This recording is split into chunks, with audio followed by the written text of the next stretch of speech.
Before we dive in, if you're enjoying these epic HFY tales of humans shaking the galaxy, don't forget to hit that like button, drop a comment on what alien species you think would fold first, and subscribe so you don't miss the next chapter, because trust me, this one is going to get brutal. They called it many names, but the one whispered most often across the stars was the Ravager of Suns. Fleets feared it. Empires prayed to never see its shadow on their scanners. Whole colonies had been abandoned after even the hint of its presence, because no one, not even the most hardened warlords, dared test the beast twice. Ships were found drifting, hulls torn open as though by claws the size of buildings.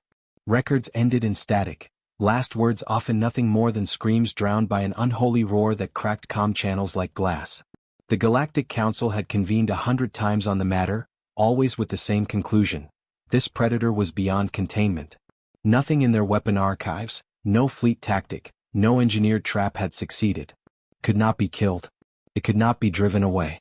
And so the only strategy became silence. Pray it moved on and sacrifice entire systems to buy peace. But rumors traveled fast, faster than starships. Somewhere in the chaos of failed campaigns, a whisper emerged, dangerous in its heresy. The predator had hesitated once. It had stood down at the sound of a human voice. That rumor brought Captain Marcus Vey back to the Council's high chamber. He entered with the same casual stride that had once unsettled generals and diplomats alike, his uniform stripped of any insignia. He hadn't belonged to an army in years. His eyes were steady, sharp with the discipline of an ex-soldier who had seen too many fronts, too many bodies. Marcus was not a man who bowed, not even to 1,000 alien dignitaries sitting in judgment above him. The chamber was alive with fear disguised as order. Representatives of insectoid hives clacked their mandibles in agitation. Amphibian nobles shifted uncomfortably in their tanks of mist. Even the reptilian war kings, who ruled their empires by terror, spoke with unease when the subject of the predator arose. The High Chancellor's voice echoed from the central dais, translated into a dozen tongues by the Council's universal relay. Captain Vey, you have been summoned because our intelligence confirms you have history with the entity. Marcus didn't flinch. His voice, low and controlled, cut through the chamber. You mean the predator? Gasps rippled. Aliens who could face wars without blinking leaned back at the casual naming. The Chancellor's second mouth, a tendril-like appendage used for emphasis, flicked sharply. Call it what you like. We cannot kill it. We cannot chain it. And yet, by some impossible account, you, an unaugmented human, stood in its path and survived. Marcus remembered the jungle. The smell of rot and ozone after the storm. The weight of his broken rifle in his hands, and the shadow that had loomed over him, muscle and fang and death incarnate. He remembered the silence before its strike and the way instinct had told him to run, but training, that ironclad human stubbornness, told him to stand. He had spoken. A single command, his voice carrying more defiance than reason. And the beast had halted. The memory flickered behind his eyes, but Marcus let none of it show. You want me to find it? He said. Not a question. The Chancellor's voices harmonized into one chilling answer. We want you to control it. The chamber erupted. Shouted protests, demands, accusations. Some called it blasphemy, others strategy. Marcus stood motionless in the storm of voices until a clawed advisor screeched above the rest. If the human can bend it, then the Council will command both man and monster. Marcus allowed himself a humorless smile. Command? That thing doesn't follow orders. It doesn't march in formation or salute banners. You can't chain it with protocol or fear. If it listens to me and only me. The silence that followed was suffocating. One representative, scales glimmering like shards of obsidian, hissed. Then you will take us to it. Or we burn every world it touches until nothing remains alive. Whole sectors will die if that is the cost. Marcus's jaw tightened. He had seen planets burned. He had walked the ashes. To him, this wasn't an idle threat. It was a promise from creatures too cowardly to fight, too proud to admit their limits. He hated them for it, yet he understood the fear that drove them. I'll take you, Marcus said finally. His tone was flat, resolute, but his eyes carried warning. But you don't hunt it. You don't bait it. You don't fire a single shot unless I say so. You want to survive? You let me speak first. The Chancellor's tendril mouth curled, signaling reluctant acceptance. So be it. Assemble your team. The fleet departs within the cycle. As Marcus turned to leave the chamber, whispers swirled in his wake. The human would walk into the predator's lair. Either he would succeed or he would vanish like the rest. But Marcus Vey carried no illusion of glory. He wasn't chosen because he was the strongest. He wasn't summoned because the council trusted him. He was here because every empire in the galaxy had failed, and humanity had a reputation for doing the impossible in the most reckless, infuriating ways. In the corridor beyond the chamber, Marcus paused by a window overlooking the void. Stars burned silently across the abyss, indifferent to the fear of fragile species. Somewhere out there, in the heart of storms and ruins, the predator waited. He could almost feel its presence, like a phantom pressure in the air, a memory carved too deep to fade. He remembered its eyes. Not mindless rage, but a sharp, intelligent hunger. It had seen him not as prey but as something else. And though he had walked away alive, Marcus knew one truth the council did not. You don't command a predator like that. You survive it. Maybe if you're lucky you earn its recognition. As the fleet mobilized, Marcus whispered into the glass, his voice carrying words meant for something that was not there to hear them. You still remember me, don't you? Because I haven't forgotten you. And in the farthest corner of the galaxy, beneath clouds of endless storm, something vast stirred awake. The storm world was already waiting for them when the fleet arrived, a dark sphere shrouded in lightning that flickered like veins across its atmosphere. From orbit, the planet seemed alive, writhing under a cloak of endless tempests. Ships that had once tried to breach its skies now lay in scattered rings of wreckage, torn hulls caught in slow, silent orbit like bones circling a grave. Marcus stood on the bridge of the council's flagship, its polished steel and cold order clashing with the chaos outside. He said nothing at first, watching the planet with the stillness of a man reacquainting himself with a nightmare. Around him, alien officers whispered nervously, their voices kept low as though the predator itself could hear them through the void. Behind him, a tall reptilian figure approached, armored in ceremonial plating engraved with battle scars. Koresh, war tactician of the Zari Dominion, moved with predatory grace, his slit-pupiled eyes fixed on Marcus like a rival assessing prey. His voice was a rasping growl. So this is the den of your pet. Marcus didn't turn. Not a pet. Not mine. Call it what it is, a predator. Koresh's crest flared in irritation. Predators are meant to be hunted. No beast is beyond conquest. If it bleeds, it dies. Try to remember that when it's chewing through your men, Marcus replied dryly. The air cracked with an awkward click of mandibles as another voice joined them. Tuvin, a scholar from the insectoid tri-collective, shifted uneasily on his many-jointed legs. His thorax shimmered under the dim lights, and his antennae twitched at every sound. Captain Vey, forgive me, but records state you survived an encounter without weapons. How? Marcus finally faced them, his expression unreadable. I didn't run. Koresh's tail lashed against the floor. Defiance is not strategy. You ask us to follow you into storms where fleets have vanished, against a beast that tears through war machines, and your plan is simply to not run? Marcus's gaze was flint. My plan is survival. Yours is pride. Only one of those keeps you alive down there. The exchange left silence in its wake, filled only by the hum of the ship's systems. Then the Chancellor's voice cut through over comms, ordering deployment. Marcus shouldered his rifle, checked the blade at his thigh, and strode to the shuttle bay without waiting for further debate. Whether Koresh and Tuvin followed was their choice, but the mission would move forward with or without their cooperation. The descent through the atmosphere was like plunging into a forge. Lightning clawed at the shuttle, storms slamming against the hull, turbulence threatening to rip the craft apart. Alarms shrieked in alien tongues, but Marcus sat steady, eyes locked on the planet below as though staring it down. He had been here before. He remembered the weight of the air, the electric taste of ozone, the smell of soil saturated with blood. The shuttle broke through into a sky painted black by storm clouds. Below, the surface stretched in endless jungle, a twisted landscape of colossal trees with bark scarred by claws.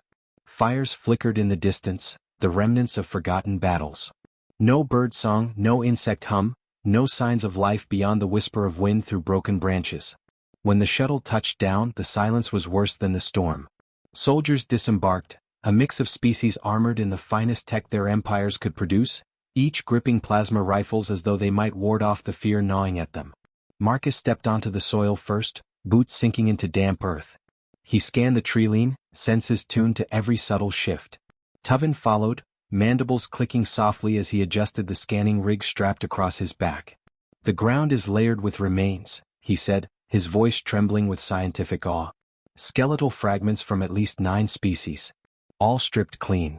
Koresh crouched to examine a gouge carved into the nearest tree, deep enough to fit his entire clawed hand. He glanced at Marcus. This is no hunting ground. This is a graveyard. Marcus didn't answer. His eyes lingered on the mark, but his thoughts were elsewhere. He could feel the weight of memory pressing in, the moment years ago when he had stood in this very jungle, outnumbered, outgunned, yet alive because the predator had chosen not to end him. The squad advanced, moving cautiously through terrain that seemed to hold its breath. Shadows shifted among the roots, though nothing stirred. Every soldier flinched at phantom sounds, their nerves stretched thin by the knowledge that at any moment the predator could descend. It did not take long for the first sign. A scream tore through comms as a forward scout vanished, his feet cut to static. Another report came in, an armored tank ripped in half as though by invisible claws. The squad tightened ranks, weapons raised, voices cracking with panic. Marcus lifted his hand. Hold. Koresh snarled. Hold? We are under attack. Not yet. Marcus's tone was sharp enough to slice the argument. Then the forest shifted. Trees bent under immense weight, earth trembled with each step. From the shadows emerged something colossal, its outline jagged and wrong, a shape built of muscle, claws, and an aura that froze the marrow of every soldier present. The predator stepped into view, lightning splitting the sky behind it, casting its eyes in molten glow. Soldiers opened fire, bolts of energy ripping through the storm, but the predator moved with terrifying speed. A swipe of its claws shattered tanks, its roar rolled like thunder, scattering the formation. Panic erupted. Marcus didn't move. He lowered his rifle, stepping forward into the beast's path. Every instinct screamed against it, but his voice was steady, carrying through the chaos. Stand down. The predator froze mid-step. Its massive form loomed over him, claws dripping with the remnants of alien steel, its breath hot and ragged. The battlefield went silent, soldiers stunned into disbelief. Marcus took another step closer, unarmed, his eyes locked with its burning gaze. You know me, he said, voice low but firm. The predator's chest heaved, rumbling with a growl that shook the air, but its claws did not strike. Instead, it circled Marcus, slow and deliberate, massive frame brushing the trees as it moved. Then, with a sound halfway between a roar and a sigh, it lowered its head, eyes never leaving the human. Tuvin's antennae twitched wildly. It recognizes him. Koresh's voice was tight with suppressed fury. Impossible. But the impossible stood before them, as Marcus reached out and laid a hand on the creature's scarred hide. The predator trembled beneath his touch, a mountain of muscle and terror submitting to the quiet authority of one man's voice. The soldiers could only stare, caught between awe and terror. For them, this was no longer a mission. It was revelation. The galaxy's deadliest predator bowed not to fleets or empires, but to a human. Marcus whispered, words only the beast could hear. You still remember me, don't you? The predator rumbled, a sound that felt less like threat and more like acknowledgement. Behind Marcus, Koresh seethed, his pride bleeding into rage. To his eyes, this was not recognition. It was betrayal, an alien monster answering only to a human. Around him, soldiers muttered in disbelief, their fear twisting into something new. If this was true, if the predator obeyed Marcus, then humanity had achieved what no empire could. And that thought alone threatened to unravel the balance of power across the galaxy. The jungle seemed to hold its breath in the aftermath, trees swaying in the predator's wake as if even nature bent to its presence. Soldiers stood frozen, weapons half-raised, their training colliding with a terror they could not articulate. The predator, the ravager of suns, crouched in submission before Marcus, its molten eyes reflecting a recognition that no one in the fleet could comprehend. Marcus's hand remained on the beast's scarred hide, fingers brushing across ridges carved by wars no one survived. The predator's chest rose and fell in thunderous rhythm, a storm contained in flesh. He had expected this moment to feel like triumph, but it didn't. It felt like a reunion with an old, dangerous truth he had never escaped. Tuvin broke the silence first, his mandibles clattering nervously as he adjusted the scanner slung to his thorax. Captain Vey, the data, this cannot be. It is responding to your vocal cadence, perhaps pheromone resonance, or... His antennae quivered violently. No, that's wrong. It is not science. It is recognition. Koresh snarled, his scaled crest rising like a banner of rage. You tricked us. This was never about taming. You commanded as a warlord commands his beast. What did you bargain? What did you promise this monster? Marcus's gaze flicked to him, steady, unyielding. Nothing. I didn't promise it anything. I survived. That was enough. Koresh stepped forward, claws flexing against his weapon grip. No creature bows without chains. If it answers only to you, human, then you are more dangerous than the thing itself. The predator's growl deepened, reverberating through the earth as if it understood the insult. Soldiers flinched, retreating a step even with their rifles aimed. Marcus lifted his hand slightly, a quiet command without force. The predator settled, its massive head lowering again. That simple gesture said more than any word: control without domination, authority without chains. Marcus's mind drifted to the past, unbidden. The night years ago when he had crash-landed on this world. His squad scattered, his equipment ruined, his chance of survival near zero. He had bled into the soil while the predator hunted him, shadows moving with terrifying purpose. But he had refused to die running. He had crafted fire from the wreckage, sharpened metal into crude weapons, and when the beast had come, he had stood, spine straight, facing the storm with nothing but defiance. The battle had been chaos. Claws tore the air, jaws split trees, but Marcus did not falter. He struck, dodged, bled, and struck again. And when the predator finally loomed over him, ready to crush him into the earth, Marcus had raised his voice, calm and unyielding. Stand down. And against reason, against nature itself, the predator had obeyed. That night had changed him. That night had carved something into both their bones, an acknowledgement. He had never spoken of it, not to his superiors, not to his allies, because he knew they would never understand. They would want to weaponize what had been born in blood and respect. Now here he was again, forced to reveal what should have stayed buried. The predator shifted, settling into the mud beside Marcus, its bulk a fortress of living muscle. Marcus glanced toward Tuvin, whose quivering hands fumbled with his recorder. You want to know why it listens? It isn't fear. It isn't submission. It's respect. And respect is something your empires have never understood. Tuvin hesitated, his faceted eyes reflecting wonder. Respect. From the Ravager? His voice cracked in disbelief. Then it is not mindless destruction. It chooses. Koresh spat onto the ground. Respect is weakness. Fear binds. Chains hold. That is how empires endure.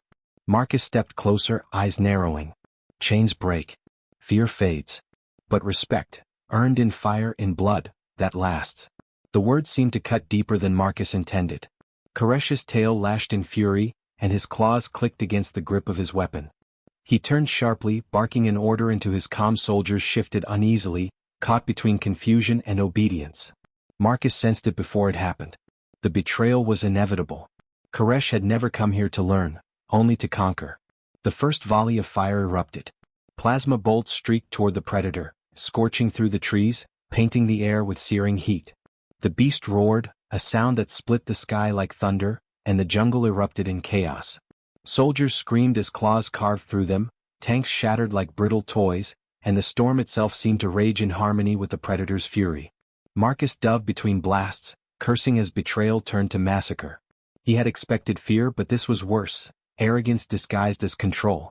Koresh's forces poured their fire into the beast, and it answered with devastation.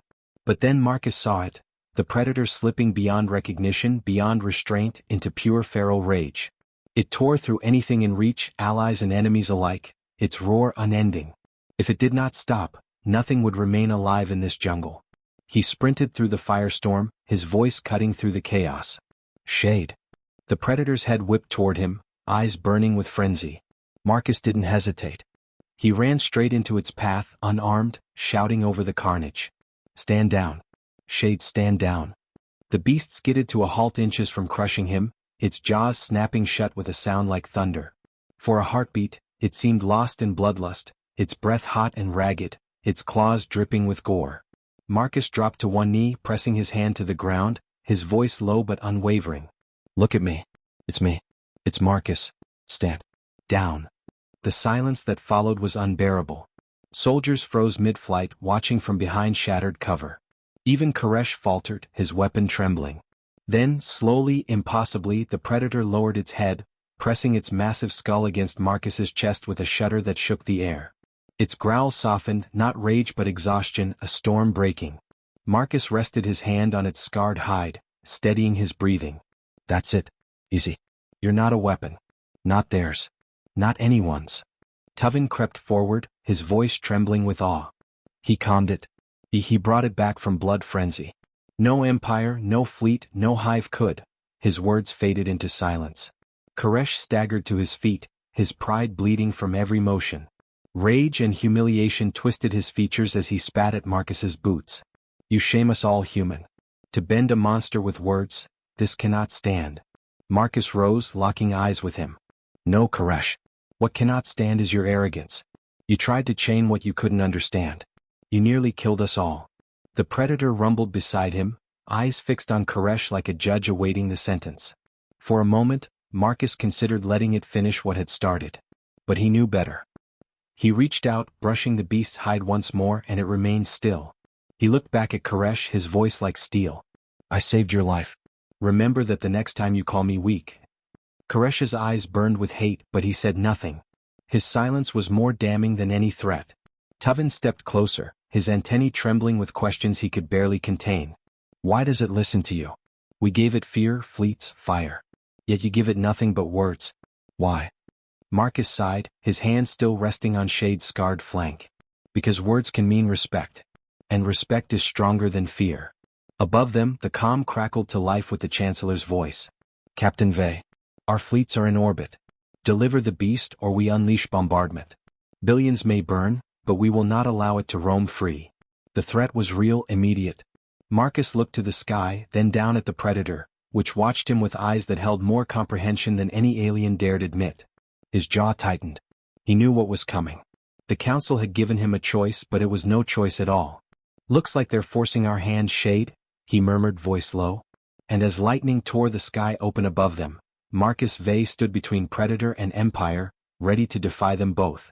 The sky bled fire as the Council fleet tightened its orbit, engines burning like a ring of executioners around the storm world. The comm channel crackled again with the Chancellor's decree, each word sharpened by the finality of Empire.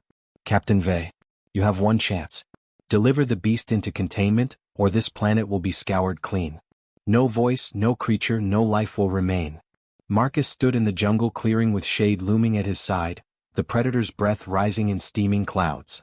Around them, Koresh's surviving troops scrambled to regroup, shaken by the massacre they themselves had triggered.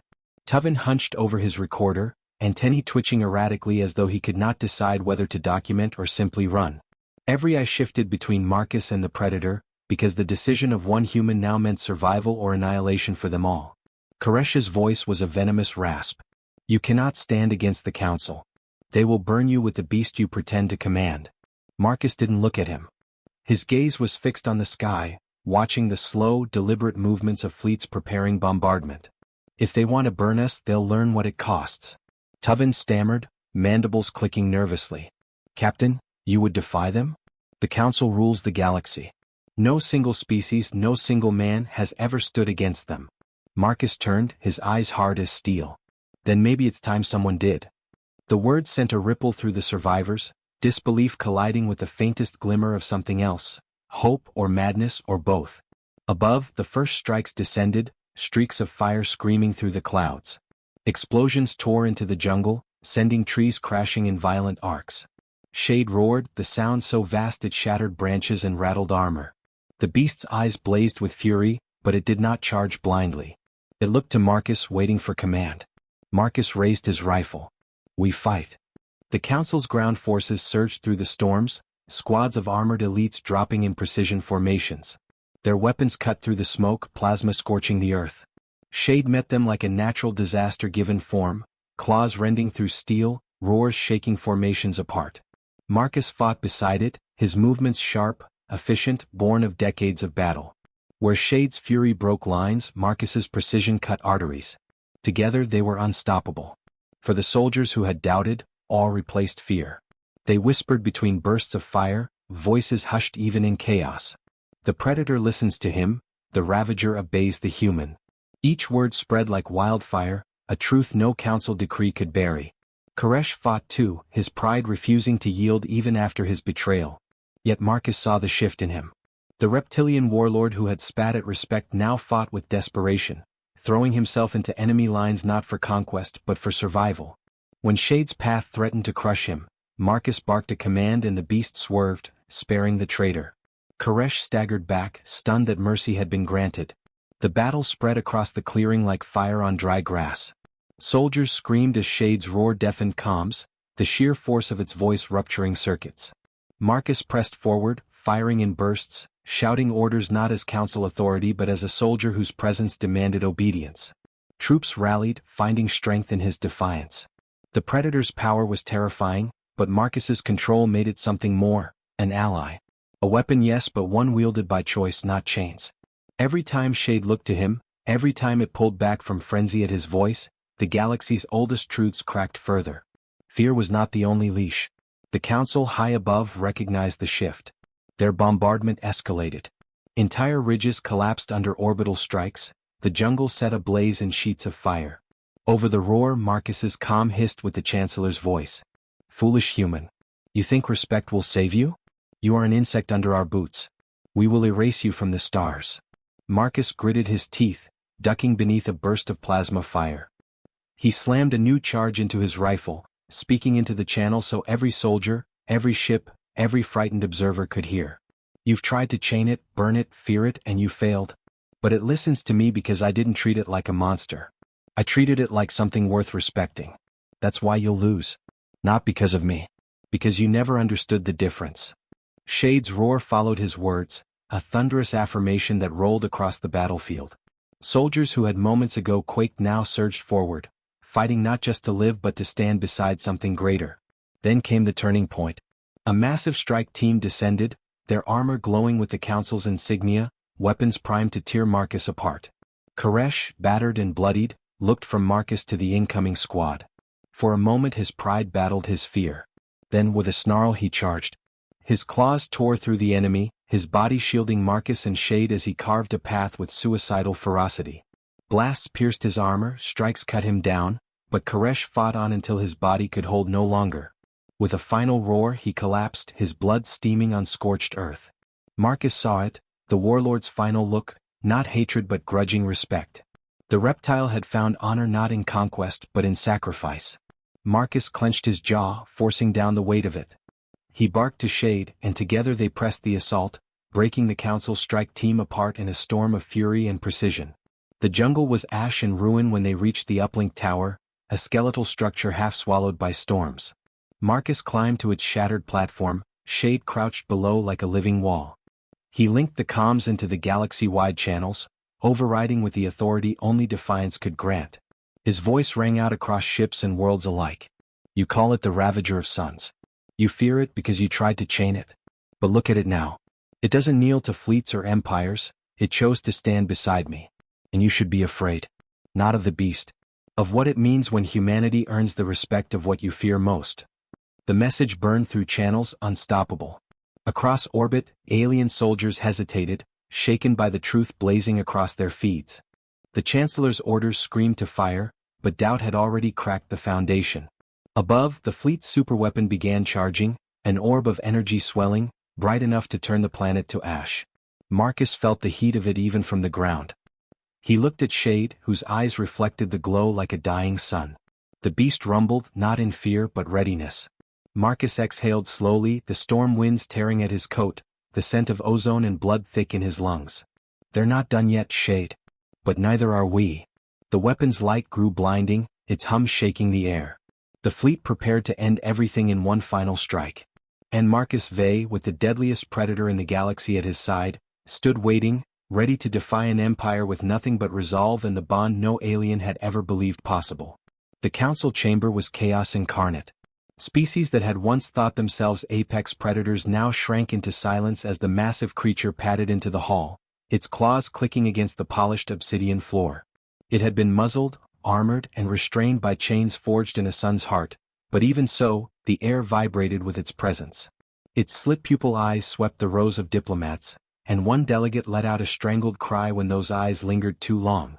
For centuries, this beast had been legend, the untouchable terror that ended civilizations. And yet, it walked here now, calm, obedient, not to them but to the man striding casually at its side. Jace stopped halfway across the chamber, hands in his pockets, utterly at ease, as though the towering monster beside him were nothing more than a well-trained hound. His gaze locked on Chancellor Vera, the Archon who had declared humans a destabilizing infection in the galaxy. The Chancellor's frills quivered and his words faltered. This is impossible. The Predator does not submit. Doesn't submit to you, Jace replied, his tone casual but sharp enough to cut. But you threaten my world. And it doesn't like that. He didn't raise his voice. He didn't need to. The chains rattled and the beast growled low, a sound that sent every delegate pressing back against their seats.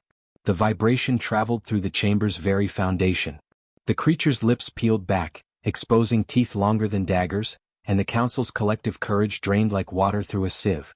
Darren stepped forward from where he had lingered at the rear, his posture stiff, his expression thunderous. The soldier in him hated this theater, hated the way the council tried to pretend their laws and decrees were anything but fragile illusions. He eyed the Predator and then Jace, and his fists clenched. We should end this fast. They'll stall, lie, and try to wriggle out of this like always.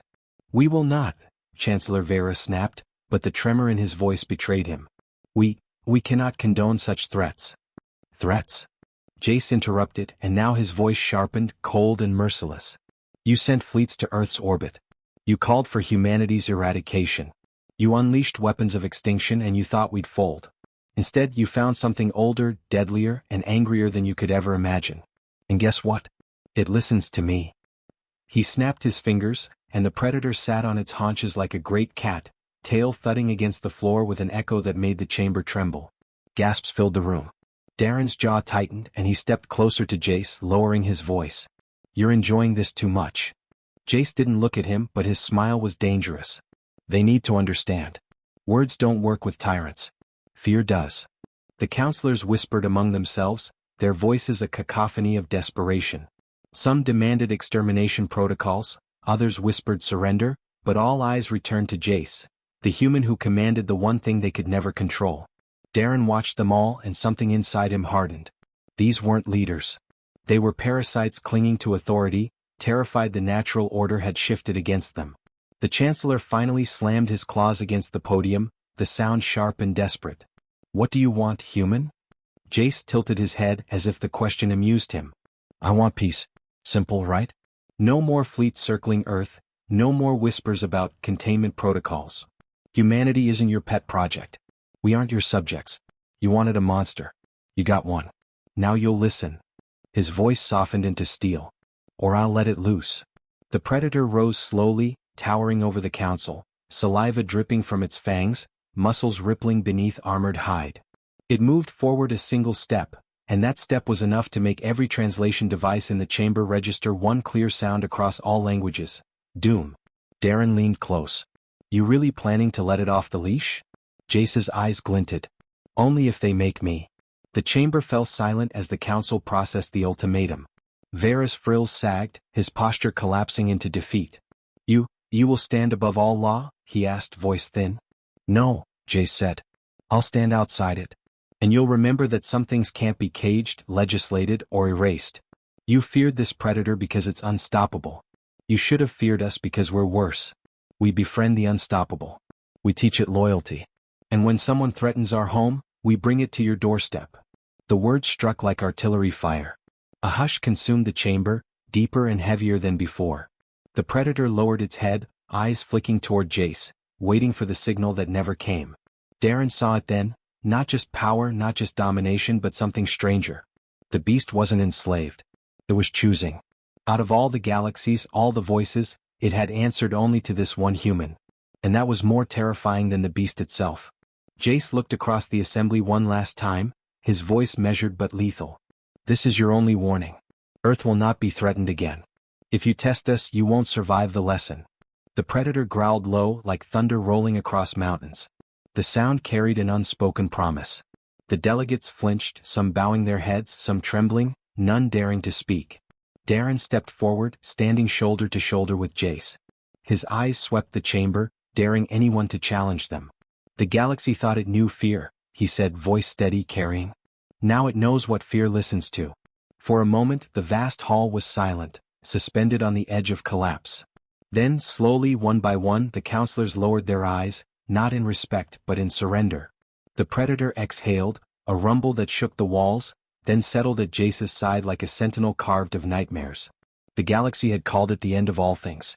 And now it belonged to a human's voice. And every species knew from that day forward that Earth was untouchable.